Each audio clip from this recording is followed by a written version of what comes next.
L'actualité de cette semaine met à l'honneur les œuvres de Van Gogh. Cela va faire bientôt plus de 2 ans que les toiles de notre artiste ont pris vie dans les carrières de lumière des Baux de Provence. C'est ce qui nous a donné envie de poser cette question simple. C'est qui, ou plutôt, c'est quoi, Van Gogh? Voici notre réponse subjective en 10 petites madeleines. Van Gogh, c'est tout d'abord un homme néerlandais ayant vécu au XIXe siècle qui s'avère être peintre et dessinateur. Un homme ayant produit des œuvres devenues cultes et reconnaissables à travers le temps, de par ses techniques, ses sentiments, sa patte artistique. Un artiste malheureusement peu reconnu de son vivant et adulé à titre posthume. Van Gogh, c'est ensuite la représentation de la nature et de sa flore, les émotions qu'elle dégage, le mouvement, les histoires qu'elle transporte. À travers différentes séries, comme celle des Oliviers ou encore celle des Tournesols, l'artiste s'attelle à mettre en lumière, en affinant son art et son expression, sa vision de cette nature. La beauté de celle-ci, retranscrite de façon personnelle et singulière, dans des tableaux tous plus connus les uns que les autres, comme Iris de 1889 ou encore Vase avec 12 tournesols de 1888, nous montre l'amour de Van Gogh pour cette nature qui l'entoure et la beauté transformée du monde dans lequel il vit. Van Gogh, c'est dans la foulée de nombreux autoportraits. On en compte plus de 43 peints ou dessinés en plus de 10 ans de travail. Autoportraits qui dépeignent de la progression technique du créateur, les différentes périodes clés de sa vie d'artiste tourmenté, ses différentes visions de lui-même qui semblent se déformer parfois, comme si son visage suivait ce mouvement qu'il donne à l'atmosphère. Van Gogh, c'est par la suite des techniques et effets de peinture reconnaissables et cultes. Il applique les couleurs sur la toile par touches successives, sans les mélanger sur sa palette au préalable. En prenant l'exemple de la nuit étoilée, on peut remarquer le mouvement tourbillonnant de l'air qui forme des vagues, que la touche est fragmentée, que les couleurs sont pures. Dans cette peinture, l'agitation du ciel contraste avec la tranquillité du village endormi.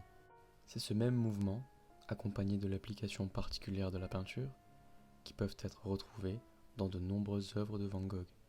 Van Gogh, c'est aussi l'expérimentation de plusieurs styles à travers sa carrière artistique.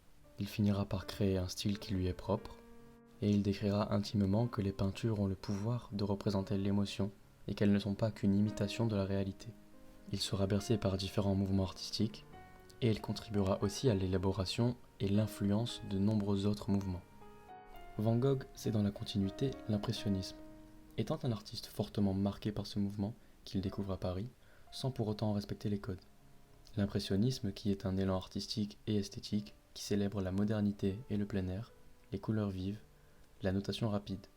À côté de cela, son amour pour les estampes japonaises se ressent dans ses aplats de couleurs et ses contours noirs. Noir, couleur pourtant bannie symboliquement de la palette des impressionnistes. Van Gogh, c'est par la suite le post-impressionnisme, qui caractérise une période de l'histoire de l'art moderne et de la peinture en particulier, vers la fin des années 1880.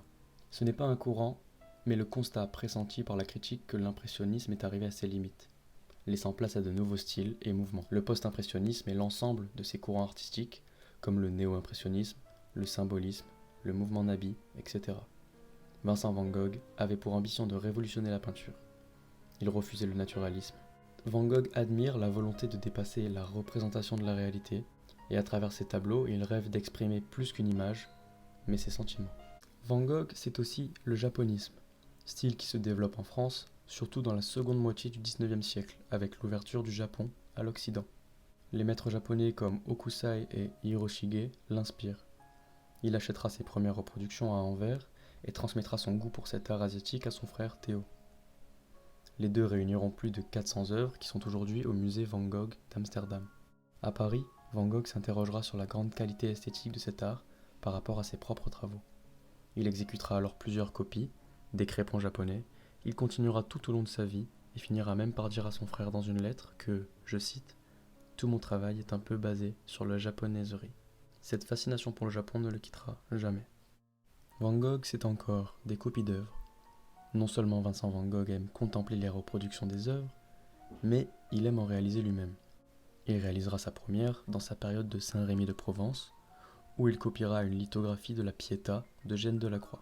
C'est cette pratique qu'il va développer au fil du temps, reprendre des tableaux qu'il admire, pour venir modifier ou rajouter avec son style et sa vision de l'art des détails, des différences.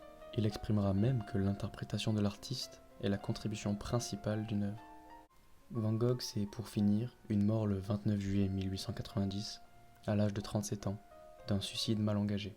Le repos éternel de son esprit agité, la fin d'une vie tourmentée et le début de sa reconnaissance en tant qu'artiste légendaire. Il a produit plus de 800 toiles, associant réflexion sur la forme, sur la couleur, la représentation de l'émotion et la découverte du monde extérieur comme intérieur.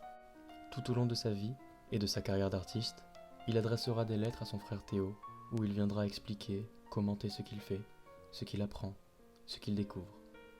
C'est en grande partie grâce à ces lettres que nous en savons autant sur l'artiste et la vie qu'il a vécue.